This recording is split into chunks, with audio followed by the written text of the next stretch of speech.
Happy hello, everyone! How many friends do you have? I'm willing to bet it's less than Facebook would have you believe. Thanks to social networking, we now brag about having hundreds, if not thousands of friends, even though we all know that's a bit of an exaggeration of what a friend really is. Our friendships are very important to our lives and our happiness, but just like anything else that makes us happy, you can have too much of a good thing.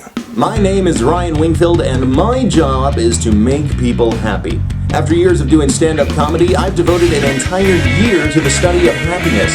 Join me each week right here on a Road Comics Road to Happiness. The human brain is an amazing thing, but even it has its limits. When it comes to friends and social circles, that limit is 150. Throughout modern society, you see that number come up in a lot of social settings, from the average size of an Amish community to the number of friends on an average Christmas card list. Personally, I don't have nearly that many friends on my list, but I just like writing #Merry Christmas on Twitter.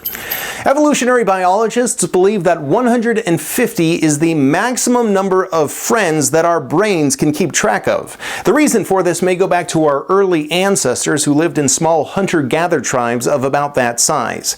Today we live in a modern society with friends spread out across the world, yet we still maintain that village-sized group of friends in our heads. Not all 150 friends are equal either. Psychologists often cite an 80-20 rule, where 20% of your friends will give you 80% of your relationship value, aka your happiness. They call this relationship the circle of acquaintanceship. As you can see, the inner core is made up of 5 people with whom you are intimate, 15 people who can be considered close friends, 50 who can be considered good friends, and 150 falling within the friend circle. This village theory goes beyond the number of friends we have. It also affects and limits the type of relationships we have within that friend circle.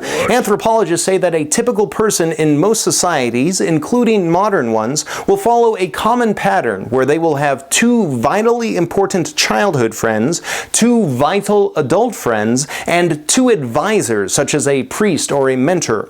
We will also have 2 sexual relationships that stand out among the rest, but we will only fall in love once. We also have a family member who we typically love more than other family members. So if your parents told you that they didn't have a favorite, well, guess what? They were lying. Here's the weird part. Once we fill those slots, we fill them forever. Having too many close relationships too early in life can make it hard or even impossible to form any new deep relationships. This may be why old war buddies tend to stay in contact throughout their entire lives. After you've survived a battlefield together, all other relationships seem a little superfluous by comparison. So what happens when we try to extend our friends beyond our limits? Well, in short, we get bummed. Researchers in Maine found that as social circles grow, people are more likely to gradually become introverted and withdrawn, making them less sociable and more likely to be sad. In short, too many friends can make you less friendly. This may be one of the reasons why people who live in sparsely populated areas are more likely to be happy than those who live in densely populated cities. A notable exception to this are people with high intelligence who are more likely to be happy in urban areas. My guess is that way they can show off their big brains to more people.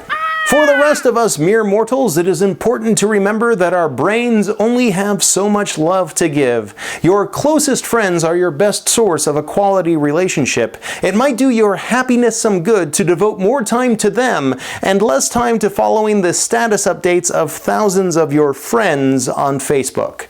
That being said, don't forget to like this video and share it with all of your friends online. That's all for this edition of A Road Comics Road to Happiness. Thanks for watching. Don't forget to subscribe and leave any happy comments below. Next week, my goal is to tell you why you should have goals, at least when it comes to happiness. Until then, stay happy.